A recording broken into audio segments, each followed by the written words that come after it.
Robert Diaz said that he thinks Bomac might throw the towel in to stop the fight. Oh, could be. In boxing, everything can happen, right? Do you believe you knock him out?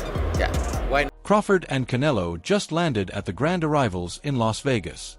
Canelo isn't grinning, bro. He is blatantly attacking Crawford and threatening to severely knock him out. Where does Crawford rank in terms of challenges? Yeah, he's one of the best. He's one of the best. So I spoke to Robert Diaz earlier. Robert said he wouldn't be surprised if Bomac threw the towel in on Saturday night. Oh, could be. In boxing, everything can happen, right? Do you believe you knock him out? Yeah. Forget about the red carpet. This man arrived with a list of targets. You see, Canelo doesn't mean drowsy nap time when he says knockout. He is saying to restart your soul kind of knockout and remove your Wi-Fi. Crawford, however, merely smirks like the antagonist in a Marvel film. Like, great tale, great, but I wrote the screenplay. You heard the boos from the crowd, but you smile through everything. You're so unbothered. What's the secret to being unbothered? I'm not worried about what they booing and what they saying. Come fight night, you know what I mean? It's gonna be me and Canelo, not me and the crowd. This is no longer trash talk. Here are two men entering Vegas as if they were in a Wild West duel. One has strength in his fists. The other person's intellect is more acute than a scalpel. To be honest, I'm already looking at fire insurance if Canelo promises fireworks. I think the weight gain for Terence will affect his speed, his performance in general.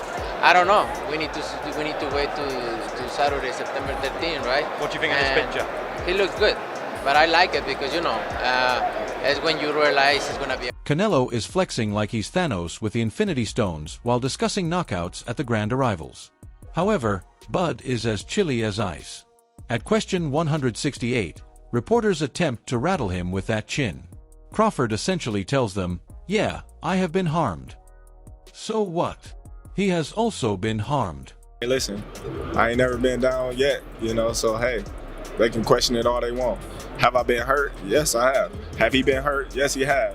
You know, it is what it is. Let's figure it. That right there is raw honesty. Not a hat, no phony bluster, just the truth. And since, let's face it, every boxer gets cut, I appreciate that. However, what defines you is what you do after being harmed. Wolf tickets are not being sold by Crawford. He's stating, wait till fight night, then we'll see who's really built for this smoke. What do you know? The scariest Bud is the one who is self-assured and unconcerned, so I'm game. That power will translate up, and you believe you can stop Canelo Alvarez? I don't know, you know what I mean, if about stopping them, but, you know, I'm strong. You know, I never been in the ring with Canelo, so I can't speak on him, but, you know, that's why we fight the fight that we fight, so we can figure it out. But wait. As if he were in charge of quality control, Bud Crawford now stops the entire rumor mill. Out of shape due to a shoulder issue. Slow. Man, Crawford chuckled as if someone had just told him that pineapple should go on pizza. I'm with him, too. The majority of these injury leaks seem to have been penned by idle men using Wi-Fi. Not true intimate knowledge. Where I got a shoulder injury at? I don't know. I think people coming up with their own, you know, antics. You know, Terence Crawford got a shoulder injury, Terence Crawford out of shape, Terence Crawford slow, Terence Crawford... Yeah, they coming up with all kinds of... But what I adore most about Crawford is that his energy is vicious rather than defensive. In essence, he's saying, you guys boom me. Cool. When I shut down the arena on Saturday, maintain the same enthusiasm. And I felt the same way when he said that shutting people up was the most fun part. It's more than simply fight talk. That is an 8-ounce glove wrapped around every hater's nightmare. Hey man, it happens before, you know. This is not the first time I've been booed, you know, so I don't care. It's not the first time that people that went against Terence Crawford, so they can't fight for him, so it doesn't matter to me. And he had championship DNA in the way he brushed off those boobs, dude. A few combatants become frightened. Crawford handles it as if it were background music. He clearly enjoys playing the villain, as evidenced by his cool Nebraska smile when he enters a storm, saying, yeah, I've been here before. The fact that he reverses the script and uses negativity as fuel, much like pre-workout, makes it even more absurd. You can tell that this is a bigger event, but at the same time, it's my job. I'm used to, you know, the media. I'm used to you know what I mean, the people and things like that, you know, it's just on a bigger scale. I'm telling you, a fighter is at their most deadly when they embrace hatred rather than flee from it. On Saturday, we'll either witness Canelo demonstrate his continued dominance or watch Crawford provide a masterpiece and dispel any doubt. Crawford simply exuded that icy vibe, talking about chin checks as if it were any other Tuesday, calm and unaffected. However, Max Kellerman suddenly appears, sounding like a hype man combined with a professor of boxing history. Have you ever been in a bigger fight than this one? Is this everyone knows this is easily the biggest fight of Terence Crawford's career. But has he ever been in a fight as big as Canelo Alvarez, who's been in a million huge fights? He will also lead you to believe that this bout is more than simply boxing, Max. This is a Marvel crossover. He is referring to this as Canelo's greatest battle ever. I can't even make fun of him for it, to be honest. Consider it. The stadiums, the lights, the cameras on Netflix, and the fact that everyone is watching for free worldwide. That is pressure at the legacy level. Max adds that Canelo has been killing guys since he was 15. At 15, I was still attempting to defeat level 3 on Contra, bro. The question now is, though, does he still possess it? Too smart? Does he still have the defense? Because Canelo's just been walking fighters down the last 7-8 fights. They've been running from him, and he's just been chasing them around. But that's not Canelo, really. The real Canelo is very slick with his upper body movement and counters. Is he still that guy? Is that even how he should fight Crawford? You would lean forward at that type of bar. Because we all secretly wonder if Bud is going to take the king's crown clean, or if it is still heavy. Additionally, Max's framing gives the impression that we are witnessing history reload in real time rather than merely a conflict. He is portraying it as though Ali Spin's stats might be equaled in 2025. And it's crazy to even consider it. This isn't simply a boxing match, so if you're not committed to it, you might as well be watching paint dry. An earthquake of global proportions is imminent. He is the super middleweight king, that's true.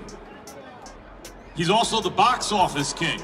You know how many stadium fights Canelo's had? This is 7 stadium fights. He's undefeated in stadium fights. He gonna be undefeated at the end of this one too? Just as Max had us all feeling as though we were listening to a lecture on boxing history, Bull Max suddenly appeared and set the entire place on fire. Don't speak like a trainer, I promise. He speaks as though he has already seen the conclusion and is eager for the credits to roll. As he looks at Crawford, he says, "This is more than just a battle. This is a real-time culinary masterpiece." And when he responds to the wild, macho UFC men that are talking, his phrase ought to already be on a t-shirt. Me, you, and everyone else. That confidence is leaking out. It's also infectious. I wanted to shadow box in the living room without gloves because of Bomax vigor. It's already fight night.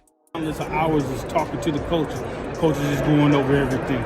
You know what I'm saying? So that's where you know, where the grind and the love for the sport from point A to get to point B to get to point A, and we're at point A. Bao captured that uncle's essence at the barbecue, holding a plate in one hand while remaining prepared to check anyone who crosses the line.